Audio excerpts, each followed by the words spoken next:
Center in the silent space of being. Centering in the witness of the mind.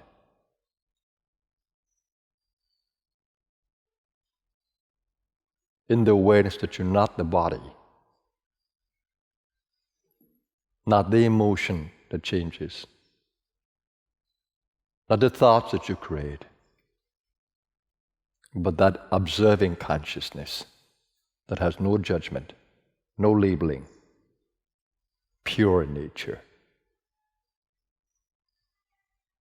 That is the essence of your being. Detach from the senses as much as you can after you have energized your body. Ensure that your body is vital so you can stay steady with your attention through the meditation. And even as you work the pranas to revitalize, stay in the witness mode. You can do both at the same time. There's an observing consciousness and there is the energy that moves.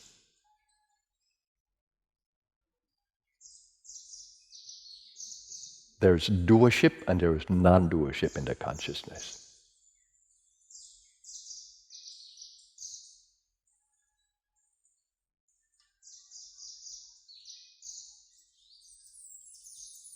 Give attention to the chakras within you. They're already functioning.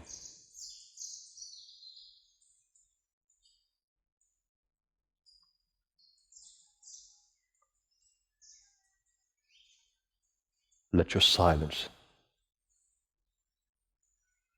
be strong, steady, energizing, and centered in the divine. Stay with me in the inner space. We are connected there, beyond form.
Namaskar, everyone.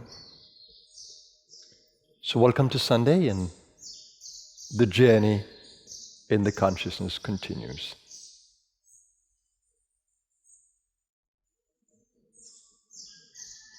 Even though it's not 40 days, the sadhana continues. So long as you're held in Maya, the sadhana continues. And we should always try to make meaning and purpose of what is before us. All we need to do is stay with the step before us. We have the tendency to want to go to the 1,000th step ahead. When we try to do that, then we lose complete focus on the step right here. So understanding this step, many of us think we understand a step, we know it, we want to go to the next one. No.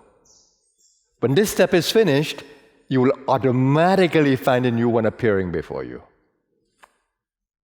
So long as you don't see a next one, this is the important one.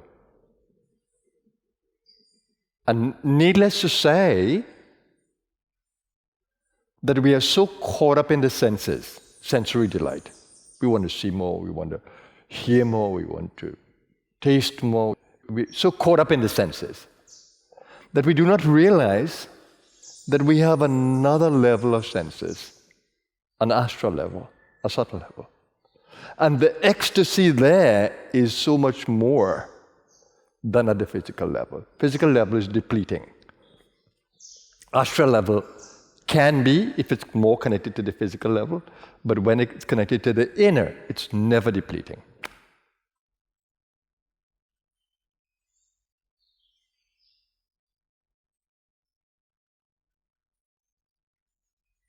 For example, when you're chanting, if you are really into the spirit of chanting, you end up feeling very energized. Like those of you who spent the Mahashivratri with me, you see, all you need at the end of a whole night and day of waking is a few hours sleep, and you're good to go. You don't need a full 8 hours, nor full 6 hours. You'll find yourself getting up in 3 hours. What's the difference? Because the body was completely energized in its connection during the singing and chanting. I see some of you all singing. This is the posture.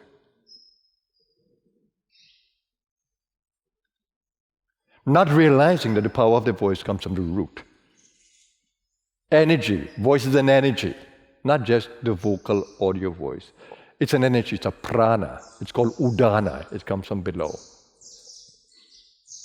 It's an energy, and it's an energy that comes from the root chakra, the kundalini, from way down, and it comes up along the chakra right up to the throat. So there are 4 levels energetically to speech. The first one is called para. It is the undifferentiated level of energy. Before sound can even manifest in some meaningful way, it's undifferentiated. And then with the intention to sing, then you harness the energy from the second and third chakra, the intention to sing, to put vitality into motion.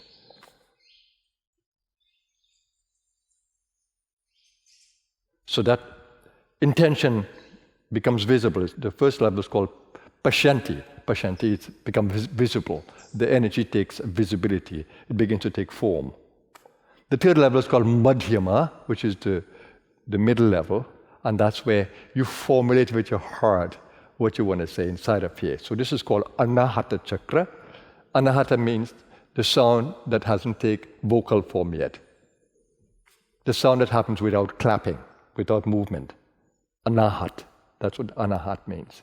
So before the tongue engages in creating the voice, you already know what you're going to say. The moment it reaches the heart, you already know what you're going to say.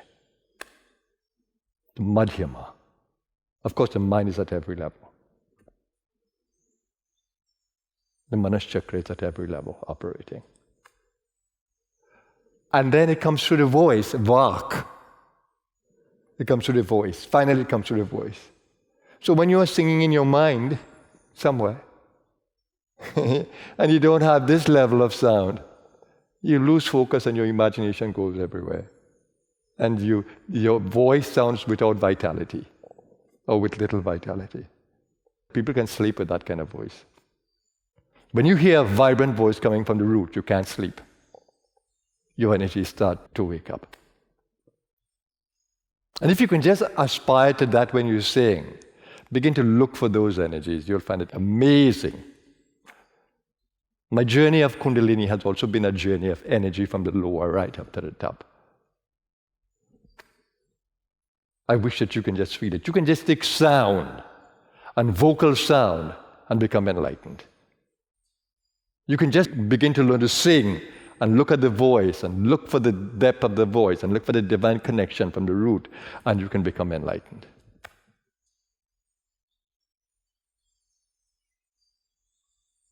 The path of sound is called Shabd Yoga. Shabd is a subtle sound. Some yogis, they focus only on sound until they get to the mystery of sound and the secret of sound and the transcendental level through sound. And then they gain the power of the voice. When you begin to work the prana in the chakras, when you begin to find Ida and Pingala when you breathe, that's not difficult to find.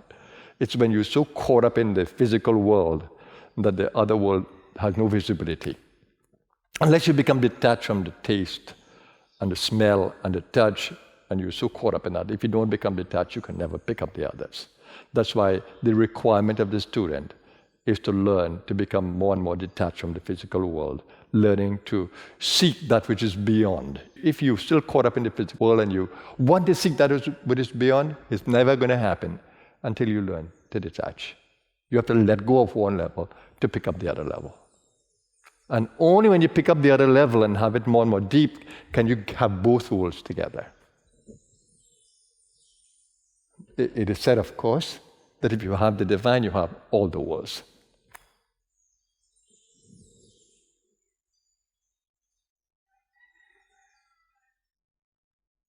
So you can just sit in your being and enjoy the whole universe right there. Whether it's your midday meditation or afternoon meditation or by yourself with a cup of tea, you can revel in the joys of the inner space, completely enamored or in ecstasy of the inner energy. You don't need anything else. So how many really understand my teachings? You think you understand, right? You read again and again. You miss the whole point. The whole point is the practices. What I try to do in meditation here, you go all over the place. If you just connect to the energy in the space, the energy of the Guru, the energy of Kundalini that's awake in the space, you can become enraptured in your meditation.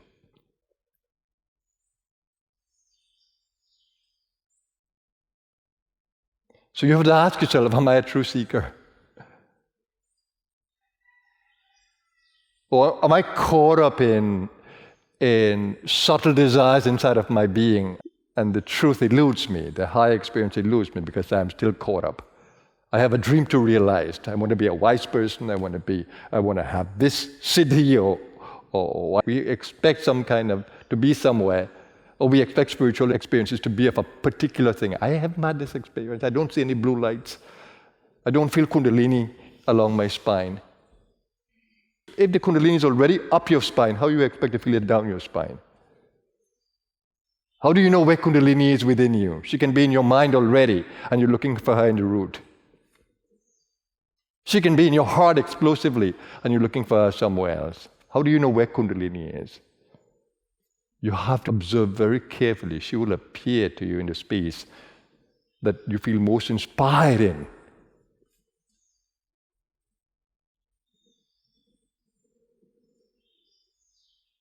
In the ancient days, you couldn't go to the masters if you were not prepared. Now masters are diluted masters, and they take anybody. The true masters, they don't waste time. They know that they're in a dark world, they sit and they try to attract the real seekers. You saw how Baba Nityananda was. He didn't go evangelizing and being an activist somewhere. He sat there as a repository of wisdom and energy and Shakti. allowing the world to come and take. That's how Baba Muktananda got it. That's how I got it. That's how you got it, from this giant, spiritual giant who sat in Ganeshpuri, influencing all our lives. Where do you need to go? When Baba Muktananda used to be worshipping, he said, how foolish you are. It's inside, Muktananda, it's inside. That's why Baba Muktananda was always humbled by him. Because as much with his ego learning of Muktananda, when he saw Nityananda, it was not about all the book learning. Nityananda pushed him inside. You too need to explore that inner world.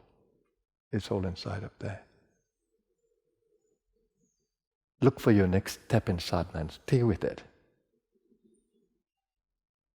Become mature in it. And the other steps will reveal itself. When I came back from Ganeshpuri, I was immersed in the world. 4 months in India, inspired and uplifted. My passion was, how do I spread this light? Because there was so much love in my heart, so much excitement in my being to create Ganeshpuri in my home, to put this energy out in the world. And that's how I operated. And the more I did this, the more I got involved in the world, the more I shone the light, the more came within me. And then when it was absolutely necessary to seclude, it happened. I was just wishing that I could be alone. And then 40 days precipitated. And then it was like breaking from the cocoon. The world became different. I didn't need to go anywhere, I didn't need to sing anything. I was absorbed in this beautiful inner space. Then when I didn't feel the urge to do anything, I told myself, but I have so much energy inside of me, so much potential, what am I going to do? And then this little creeping thought came in my mind, why don't you master the world? Why don't you take this energy out in the world and master it? Don't stay like an ignorant in the world of learning. Go out there and learn. And I mastered the outer world. I mastered the world of work. I mastered the secular world, never losing the spirituality of my being. And when I mastered the outer world, I felt, I don't need this again. Now I was empowered to create the blue star, which was a vision from that 40 days. And that's where this is today. At 39, I retired from my secular world, and this became my role. And I don't care to be an activist. I simply want to draw people towards what we co-create here. Let them come. Let's do the sadhana together. I don't need a full hall. I just need genuine people here. Genuine. I thrive around genuine people. May we all be truth seekers. May we all stay with a step before us. May we all realize the joys that are in the inner world. It's not from food. It's not from sensory delights. It's from something deeper, and our soul knows it. Have a happy Sunday, everybody. Namaskar.